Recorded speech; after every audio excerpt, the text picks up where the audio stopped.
Hello students, welcome to VBPS online classes.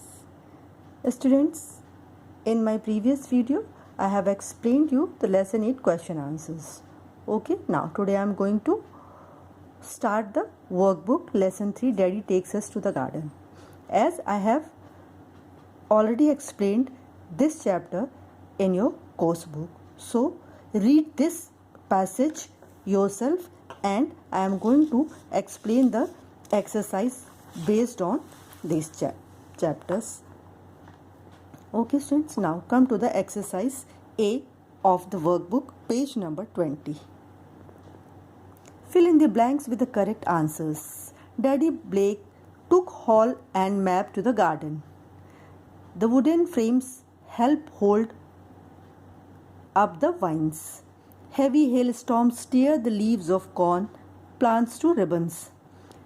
The bugs and worms must be kept away from the plants. Number 5. Corn has broad leaves that can be torn by hail. Clear? In this way, I have completed exercise A of workbook. Okay, now come to the exercise B. Fill in the blanks with the adjective used for the given nouns in the passage. When you will read the passage, you will come to know that these are the adjectives used for these nouns. Okay, frames के लिए wooden, vegetables के लिए red, leaves के लिए broad and rain के लिए shower use किया गया है. Clear? Now come to the C exercise. Find synonyms of the given words in the passage. You have to write the synonyms of the given words. First word is difficulty and the synonym is trouble. White, broad, unusual, strange.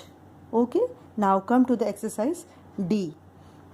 In this exercise, you have to write the answers of the question based on the passage.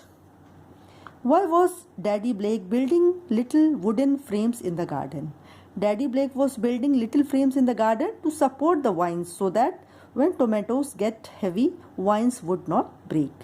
Daddy Blake ने wooden frame क्यों बनाया था garden में? इसलिए बनाया था जिससे कि जो वाइन्स होती, जो पतली पतली लताएं होती हैं गार्डन में, वो उसको सपोर्ट मिल जाए और जब टोमेटोस हैवी हों तो वाइन्स जो हैं, जो उसकी लताएं हैं, वो ब्रेक ना हो, टूटे ना हो, सपोर्ट में रहें तो टूटेगी नहीं.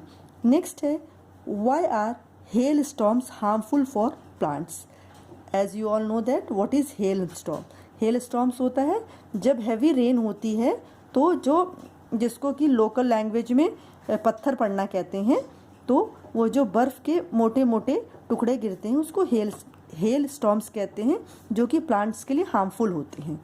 ठीक है ना. Why are they harmful? Question is because they beat down on plants. Sometimes they tear the leaves of plants such as corn to ribbons and damage them. क्योंकि वो जब प्लांट्स के ऊपर पड़ते हैं तो प्लांट्स इतने कोमल होते हैं कि वो टूट जाते हैं, और कभी कभी तो जो प्लांट्स की लीव्स होती हैं, जैसे कॉर्न है, तो कॉर्न की लीव्स बड़ी बड़ी होती हैं, तो ऐसे प्लांट्स को ज़्यादा नुकसान पहुंचता है. ठीक है. Now come to the third question. Third question is why was Mab worried about and why. Mab किस बात के लिए क्यों वरीड था, किस बारे में वरीड था और क्यों वरीड था. ठीक है. What was the reason? Mab was worried that the hail would damage the corn and beans that she planted with Hal in the garden. Mab इसलिए वरीड था क्योंकि Mab was a girl.